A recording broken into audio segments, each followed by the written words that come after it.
வந்து இந்த டைம்ல வந்து ஒரு நல்ல படத்தை கொடுத்திருக்காரு. அதுவும் தரமான சம்பவம்னே சொல்லலாம். என்னன்னு பாத்தீங்கன்னா, இந்த டைரக்டர் பாத்தீங்கன்னா முன்னாடி வந்து நெஞ்சம் உண்டு நேர்மை வந்து ஒரு படம் எடுத்திருப்பாரு. அதுவும் பார்த்து பப்ளிக் அவேர்னஸ் படம் தான். பப்ளிக்லாம் ஒரு பிரச்சனை நடக்கும்போது தட்டி கேளுங்க அப்படின்னு சொல்லிட்டு ஒரு கதை இருக்கும். அதே மாதிரி பார்த்தா இது எக்ஸ்டெண்டட் வெர்ஷன் வந்து ஒரு பெண் வந்து ஒரு அந்த இதுல வந்து எவ்வளவு பிரச்சனையை அனுபவிக்கிறா அப்படின்றது காட்டிக்கிறாங்க. பெண் வந்து ஒரு பிரச்சனைனா பெண்ணையே குறை சொல்லாதீங்க, வெளியே வந்து தைரியமா பேச சொல்லுங்கன்ற ஒரு கான்செப்டை கொண்டு வந்திருக்காரு. ஸ்ரீமதின்ற ஒரு கேரக்டரை வச்சு படம் மூவ் ஆகுது.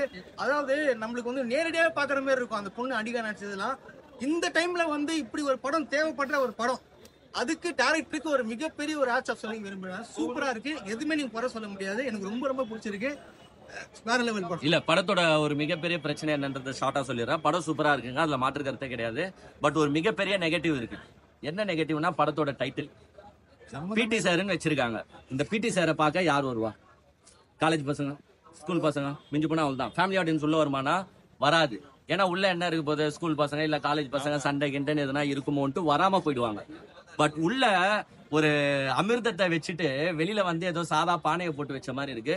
படம் இஸ் ரியலி என்கேஜிங், செமையா இருக்கு. ஒன்னும் நான் சின்னதா சொல்லிடுறேன். பொலிட்டிக்கலி பேசணும்னா ரொம்ப நேரம் பேசலாம். பட் பொலிட்டிக்கல் ஆனா உங்களுக்கு மூவி ரிவ்யூ ஒண்டி கொடுத்துட்றேன். நம்ம ஸ்ரீமதி கேஸ் வந்து நீங்க எல்லாருமே கேள்விப்பட்டிருப்பீங்க. அந்த ஸ்ரீமதி கேஸ்ல அந்த பொண்ணு எவ்வளவு கஷ்டப்பட்டு இருக்கும், அந்த பொண்ணோட ஃபேமிலி எவ்வளவு கஷ்டப்பட்டு இருக்கும். அதுவும் ஒரு பெரிய இன்ஸ்டிடியூஷனை எதிர்த்து. இப்ப நம்ம யாருன்னா கள்ளக்குறிச்சிக்கு போகணுமா? கிடையாது. அந்த அந்த பெற்றோர் எவ்வளவு கஷ்டப்பட்டு இருப்பாங்க. ஒரு பெரிய இன்ஸ்டிடியூஷனை எதிர்த்து அந்த பெற்றோர் போராடுறாங்க. அப்ப அந்த பேக்ரவுண்ட்ல அவங்களுக்கு எவ்வளவு த்ரெட்னிங் வந்திருக்கும், எவ்வளவு இஷ்யூஸ் வந்திருக்கும், அதெல்லாம் வந்து இந்த படம் வந்து சூப்பரா போர்ட்ரே பண்றாங்க. அருமையா எடுத்திருக்காங்க. அந்த பொண்ணு அனிகா நல்லா நடிச்சிருக்காங்க. நான் ஆக்சுவலா லாஸ்டா விஸ்வாசம் மூவில தான், அதுக்கப்புறமா நான் பார்க்கல. இந்த படத்துல சூப்பரா எடுத்திருக்காங்க. லாஸ்ட்ல கிளைமேக்ஸ்ல பாத்தீங்கன்னா உங்களுக்கு ஒரு அன்பிலீவபிள் ட்விஸ்ட் இருக்கு. நான் ஏன் அதை ஓவரா எக்ஸாஜரேட் பண்ணி அன்பிலீவபிள் ட்விஸ்ட்ன்றனா, லாஜிக்கலி அந்த ட்விஸ்ட்டை பாத்தீங்கன்னா செட் ஆகாது. பட் லாஜிக்கெல்லாம் ஓரம் தள்ளி வச்சுட்டு அந்த ட்விஸ்ட்டை பாத்தீங்கன்னா சூப்பரா இருக்கும். அந்த மாதிரி ஒரு ட்விஸ்ட் வரவேற்கப்பட வேண்டிய ஒரு ட்விஸ்ட் தான். சோ சூப்பரா எடுத்திருக்காரு. டிரெக்டர் ஒரு மிகப்பெரிய தப்பு, அவ்வளவு பெரிய சூப்பர் மூவியை உள்ள வச்சுட்டு வெளியில இந்த மொக்க டைட்டில் பிடி சார்னு வச்சுட்டு மிகப்பெரிய தப்பு. அவரு வந்து அந்த டைட்டில் வந்து ஆடியன்ஸை லூஸ் பண்ணுவாங்க, வேற எதுவுமே கிடையாது. இன்னொன்னு, டிரெக்டரை நான் இன்னொரு வாட்டி ரொம்ப அப்ரிஷியேட் பண்றேன். எதுக்காகனா, நார்மலா பாத்தீங்கன்னா இந்த சமுதாயத்துக்கு எதனா ஒரு நல்ல ஒரு கருத்து சொல்ற ஒரு படங்கள் தான் இப்ப வரவேற்கப்பட வேண்டிய ஒரு படம். ஏன்னா இப்போ போற சமுதாயம் எல்லாம் பாத்தீங்கன்னா சீரழிஞ்சு போகுது. எப்படி சீரழிஞ்சு போகுதுன்னா ஒண்ணுமே இல்ல. உங்க இப்ப இன்ஸ்டாகிராம் இதுல போடுவீங்கல்ல, உள்ள கமெண்ட்ஸ் எல்லாம் போய் பாருங்களேன். அசிங்கமா திட்டுவாங்க, சும்மாவே திட்டுவானுங்க. அவன் ஏன் திட்டுறான், எதுக்கு திட்டுறான் அவனுக்கும் தெரியாது. எப்படி அவனுக்கும் தெரியாது, ஒண்ணுமே தெரியாது. ஆனா அவனுக்கு அசிங்கமா பேசணும். சோ இந்த இளைய சமுதாயம் எப்படி போயிட்டு இருக்கு எனக்கு தெரியாதுப்பா, நான் அசிங்கமா திட்டுவேன். அது அவங்க அம்மா அப்பா அவனை எப்படி வளர்த்திருப்பாங்கன்னா அவன் நினைச்சிருந்தா அந்த மாதிரி அசிங்கமான கருத்தை பேச மாட்டான். இருந்தாலும் பேசுறான். சோ இந்த ஒரு சமுதாயத்துக்கு நம்ம எடுக்க போற படம் ஒரு நல்ல கருத்தை சொல்லணும். இதுல கார்த்திக் என்ன பண்ணிருக்காருன்னா, ஒரு கெட்ட வார்த்தை கூட படத்துல இல்ல. ஒரு 4 கெட்ட வார்த்தை வருது, அந்த கெட்ட வார்த்தையை கூட கம்ப்ளீட்டா பீப் போட்டு இருக்காரு. சோ இந்த மாதிரி டிரெக்டர்ஸ் நான் ரொம்பவே அப்ரிஷியேட் பண்றேன். ஏன்னா சில டிரெக்டர்லாம் இருக்காங்கப்பா, ஒரு 4000 கிலோ கஞ்சா இப்படி அச்சாதான் அட்டி பரப்பாங்க பீரிங்கன்னு. அந்த மாதிரி எல்லாம் இல்லாம இது மாதிரி ஒரு சொசைட்டிக்கு கருத்து சொல்ற ஒரு படமா எடுத்திருக்காரு. ஆக்சுவலா என்ன கையை ஆட்டி பேச விட்டா நான் சூப்பரா பேசுவேன், மைக்க கொடுத்துட்டு ரிப்பீட்டிங்க. இருந்தாலும் படம் சூப்பர். எல்லா ஆடியன்ஸும் தயவு செஞ்சு ஸ்ரீமதி அவங்க குடும்பம் பட்ட கஷ்டத்தை பார்க்க விரும்புறீங்கன்னா இந்த படத்தை வந்து பாருங்க. சூப்பரா போர்ட்ரே பண்ணிருக்காங்க. நம்ம வீட்லயும் பெண் பிள்ளைகள் இருக்கிறாங்க. அந்த பெண் பிள்ளைகள் நாளைக்கு சேஃப்டியா போயிட்டு வரணும். அவங்களுக்கு எதுனா பாதிப்பு ஏற்பட்டா பெற்றோர்களுக்கு நான் சொல்லிடுறேன், தயவு செஞ்சு உங்க பிள்ளைகளை திட்டாதீங்க. ஏன்னா தப்பு அவங்க செய்யல, தப்பு வேற எவனோ செஞ்சிருக்கான். அவங்கள திட்டாதீங்க, அவங்களுக்கு சப்போர்ட்டிவ் ரோல் நீங்க பிளே பண்ணுங்க அப்படின்றத நாங்க தெரிவிச்சுக்கிறோம். சூப்பரா இருக்கு. Really hats off to the entire டீமுங்க. டைரக்டர் தயவு செஞ்சு அந்த டைட்டில் வச்சவங்க ஒண்டி தயவு செஞ்சு பேசுறீங்க. எனக்கு தெரிஞ்சே ஆகணும் ஏன் பிடி சார்னு வச்சுக்க. என்ன டைட்டில் வைக்கலாம்? நல்ல இது சென்சிட்டிவ் கண்டென்ட்ங்க, உள்ள இருக்குது ஃபுல்லா சென்சிட்டிவ் கண்டென்ட். சூப்பரா. பொன் பேர் ஏதாச்சும் வைக்கலாம். பெண் பேர், அந்த பெண்ணு பேர் என்ன, நந்தினியா? நந்தினினே வச்சிருக்கலாம், இல்ல ஸ்ரீமதினு வச்சிருக்கலாம், இல்ல எதுனா. சூப்பர். நான் அவரை டைட்டில் சஜஷன்ஸ் பண்ணனும்னா யோசிச்சு தான் சொல்ல முடியும். டப்புன்னு போற இன்னொரு சொல்லிக்கிறேன் நான். உள்ள புரோக்கர் இருக்காரு, நம்ம சவுக்கு சங்கர் உள்ள வராருங்க. மிஸ் பண்ணவங்களா இப்ப யாரு ஜெயில்ல வந்து சவுக்கு சங்கர் இருக்காரு, ரொம்ப நேரம் பார்க்கலன்னு ஆசைப்படுறீங்களோ, உள்ள இருக்காப்ல, போய் ஜாலியா பாருங்க. 3 வடிவத்துல வருவாங்க. அடுத்து பாத்தீங்கன்னா நல்ல சோசியல் மெசேஜ் படம். நல்ல சோசியல் மெசேஜ். ஸ்டூடெண்ட்ஸ் பத்தி ஹராஸ்மெண்ட் எங்க வந்தாலும் தெரியுமா அந்த ஸ்டூடெண்ட்ஸ் சொல்லணும். அதனால உள்ளுக்குள்ள வச்சிருந்தால அவங்க ஃபேமிலி ப்ராப்ளம் என்னென்ன ஃபேஸ் பண்றாங்க. ஸோ அதெல்லாம் காமிச்சிருக்காங்க, நிறைய படத்துல காமிச்சிருக்காங்க. பட் இருந்தாலும் இந்த படத்துல வந்து சொல்லியிருக்காங்க என்னன்னா கிளைமேக்ஸ் எனக்கு ரொம்ப பிடிக்கும். கிளைமேக்ஸ்ல பாதிக்கப்பட்டவங்க அவங்க சொல்லுவாங்க, யாரும் எதிர்பார்த்துக்க மாட்டாங்க.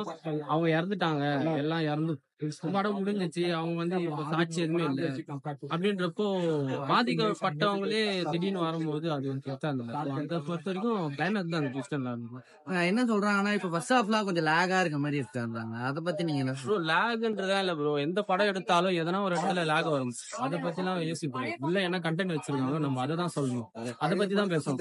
இப்போ படத்தை வந்து படம் ஸ்கிரீன் பிளே எப்படி இருந்தது அதை பத்தி தான் மட்டுமே நிறைய பேர் பேசுறாங்க. கண்டென்ட் பத்தி யாரும் பேசுறது கண்டென்ட் பத்தி மட்டும் தான் பேசுச்சு. படம் போரா போச்சு, இந்த இடத்துல லேக் இருந்துச்சு, அதெல்லாம் என்ன கண்டென்ட், அந்த கண்டென்ட் வந்து கரெக்டா சொன்னாங்க. அதுதான் ஹராஸ்மெண்ட் பத்தி தான் எல்லா படத்துலயும் சொல்லியிருக்காங்க. பட் என்னன்னா ஹராஸ்மெண்ட் வெளியே சொல்லணும், யாரும் பயடாம வெளியே சொல்லணும், அதுதான் வந்து சொல்லியிருக்காங்க. ஆனா இது என்னன்னா ஒரு கிஃப்ட் தான் சொல்றது. எப்படின்னா பாதிக்கப்பட்ட யாரும் எதிர்பார்க்க பார்த்திருக்க மாட்டாங்க, பாதிக்கப்பட்டவங்க உயிரோட இருக்காங்க, அவங்க வந்துதான் சொல்லியிருக்காங்க. படம் சூப்பரா தான் இருக்கு. டைட்டிலே பாத்தீங்கன்னா ஒரு பிடி சார்னு வச்சிருக்காங்க கான்செப்ட். அந்த பிடி சாருக்கும் உள்ள இருக்க அந்த கண்டென்ட்டுக்கும் சிங்க் ஆகுதா? நல்லா இருந்துச்சு.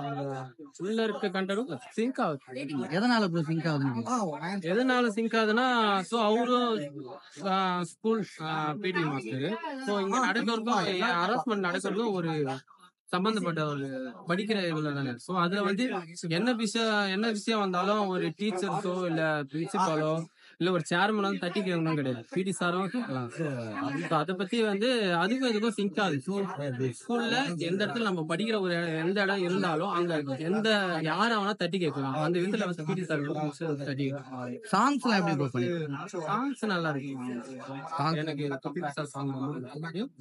பிஜிஎம்மும் அங்கங்க சூப்பரா இருக்கு. ஸோ அதை பத்தி எப்பவுமே நாங்க அவர்லேருந்து அவரோட ஃபேன். ஸோ எப்பவுமே நாங்க ஒரு படம் என்ன கண்டென்ட் இருந்தாலும் பிஜிஎம் சாங்காக நான் ரசிக்கிறேன். அதே மாதிரி பண்ண காமெடி எல்லாம் ஒர்க் அவுட் ஆயிருக்கா உள்ள? ஒர்க் அவுட் ஆயிருக்கு, புதுசா இருக்கு. சின்ன சின்ன பத்தி சொல்லுங்க ப்ரோ. படம் வந்து ரொம்பவே நல்லா இருக்குங்க. ஃபர்ஸ்ட் ஹாஃப் கொஞ்சம் லேகா போகுது, பட் செகண்ட் ஹாஃப் வந்து இன்வெஸ்டிகேஷன் பேஸ்ல வந்து ரொம்பவே அற்புதமா எடுத்திருக்காங்க படத்தை வந்து. அந்த லேக் எதுக்கு ப்ரோ சொல்றீங்க? ஃபர்ஸ்ட் ஹாஃப்ல வந்து லேக்னா வந்து தேவையில்லாத சீன்ஸ் வந்து உள்ள வர மாதிரி இருக்கு. ஃபர்ஸ்ட் ஆஃப் தொடக்கத்துலேருந்தே பார்த்தீங்கன்னா ஆதினாவும் கொஞ்சம் காமெடி பண்ண ட்ரை பண்ணிட்டு இருக்காரு, பட் அதுவுமே கொஞ்சம் அவருக்கு ஹெல்ப் பண்ணல. பட் செகண்ட் ஹாஃப் வந்து டோட்டலாக வந்து டிஃப்ரெண்ட், அப்படியே எடுத்துட்டு போயிருக்கு நல்லாவே படத்தை. அப்புறமேட்டு பாத்தீங்கன்னா அந்த லவ் சீன்ஸ்லாம் எப்படி சொல்லிருக்காங்க? ஏன்னா ஆதி படம்னாவே ஒரு லவ் சீக்வன்ஸ் இருக்கும், பட் வந்து இது லவ் பேஸ்டான படம் இல்லை. ஃபர்ஸ்ட் ஹாஃப்ல வந்து கொஞ்சம் ட்ரை பண்ணியிருக்காரு, பட் வந்து லவ் அந்த அளவுக்கு வந்து ஒர்க் அவுட் ஆகல. செகண்ட் ஹாஃப்ல வந்து இன்வெஸ்டிகேஷன் பேஸ்ட் வந்து அது நல்லா பண்ணியிருக்காங்க. அதுக்கு என்ன சொல்ல வந்திருக்காங்க? ஒரு சோசியல் மெசேஜ் ப்ரோ. இது எப்படின்னா வந்து உமன் ஹராஸ்மெண்ட் அந்த மாதிரி வந்து ஒரு உண்மை சம்பவத்தை பேஸ் பண்ணி எடுத்ததுனால இந்த படம் இப்போ ரிலீஸ் ஆனது நல்ல கரெக்டா போயிட்டு இருக்குன்னு நினைக்கிறேன். செகண்ட் ஹாஃப்ல வந்து அதுக்கான டைட்டிலுக்கும் அந்த செகண்ட் ஹாஃப்க்கான கதைக்குமே வந்து சம்மந்தமே கிடையாது இல்ல அப்படின்ற மாதிரி தான் போகுது. ஏன்னா வந்து ஃபர்ஸ்ட் ஹாஃப் நல்லா இருக்கு, பிடி சார் அப்படின்றது அந்த டைட்டிலுக்கு சிங்க் ஆகுது, அவ்வளவுதான். ஆனா ஃபர்ஸ்ட் ஹாஃப் செகண்ட் ஹாஃப் டோட்டலா படத்தை பத்தி ரொம்பவே நல்லா இருந்துச்சு. படம் சூப்பரா இருந்துச்சு. படத்துல சொல்ல வந்த விஷயமும் நல்லா இருந்துச்சு. ஸோ கண்டிப்பா வந்து எல்லாருமே அதாவது பார்க்கணும், நிறைய பேருக்கு ஷேர் பண்ணுங்க. பிஃபோர் மேரேஜ் எல்லாருமே அது வந்து படத்துல என்ன நடக்கு சொல்லியிருந்தாங்க. ஆஃப்டர் மேரேஜ் யாரும் சொல்றது இல்லை. ஆஃப்டர் மேரேஜ் இந்த மாதிரி விஷயங்கள் நிறைய நடக்குது. ஆனா அதுக்கு பேர் டைவர்ஸ்னு சொல்லி கோர்ட்ல போய் அப்ளை பண்ணி அதை முடிச்சிடுறாங்க. ஸோ ஆஃப்டர் மேரேஜ் நடந்தாலும் எனக்கு தெரிஞ்சு அதுக்கு இது பேரு தான். ஸோ வீட்டுல இருக்க லேடிஸ் நிறைய பேர் வந்து பாருங்க, படம் ரொம்ப பிரச்சனையான விஷயம். கண்டிப்பா எழுதுவாங்க. இப்ப பாதி வந்து இந்த படத்து மூலியமா என்ன சொல்ல வந்திருக்காரு? அவர் ஒரு பொண்ணா இருந்தா எந்த விஷயத்த சொல்லக்கூடாதுன்னு நினைக்கிறாங்களோ அந்த விஷயத்த எல்லாருக்கும் சொல்லணும்னு நினைச்சு சொல்லியிருக்காரு. ரொம்பவே நல்லா இருக்கு. ஒரு பாவமான ஒருத்தன் வந்து ஏதாவது ஆக்ஷன் பண்ணாதான் அவங்களே வந்து பார்ப்போம். நானே இப்பதான் வந்து பார்ப்பேன். ஸோ அந்த மாதிரி வந்து அதுல என்ன விஷயம் தெரிஞ்சுக்க முடியும்ன்றதுதான் அவங்க தெளிவா சொல்லி வச்சிருக்காரு. உள்ள டைரக்டர் ஐ திங்க் வந்திருந்தாருன்னு நினைக்கிறேன், எனக்கு தெரியல. ஸோ அவருமே நல்லா தான் பேசினாரு. படம் ரொம்பவே நல்லா இருக்கு, கண்டிப்பா வந்து பார்க்கணும். ஏதாவது வந்து பயந்தா மாதிரி எல்லாருமே எனக்கு எங்க வீட்டுல இந்த மாதிரி ஏதாவது நடந்துச்சுன்னா நான் அந்த மாதிரி தான் பண்ண முடியும். ஒரு சாதாரண மனுஷனால போய் எதுவும் யாரும் பண்ண முடியாது. இவருக்காச்சும் சப்போர்ட் பண்ண அவங்க மாமனார் வக்கீலா இருக்காரு பண்ணாங்க. அந்த மாதிரி யாருமே எங்க வெளியே சப்போர்ட் பண்றது ஆள் கிடையாது. ஸோ அந்த மாதிரி இருக்கிறவங்க வந்து வெளியே வரணுன்றதுக்காக ஒரு மூவி பண்ணிருக்காங்க. ஸோ ரொம்பவே நல்லா இருந்துச்சு. இந்த லவ் சீன்ஸ்லாம் எப்படி இருக்கு? லவ் சீன்ஸ் நல்லாவே இருந்துச்சு. எங்கெங்க எது வைக்கணுமோ அங்க அது வச்சிருக்காங்க. ஸோ சென்சேஷனான மூவி, ஒரு இம்பாக்ட் கொண்டு வரணுன்றதுக்காக கொண்டு வந்த மூவி. ஸோ ரொம்பவே நல்லா இருந்துச்சு. லவ்வும் இருந்துச்சு. ஸோ இம்பாக்ட் ரொம்பவே இருந்துச்சு. கண்டிப்பா எல்லாரும். Okay, thank you.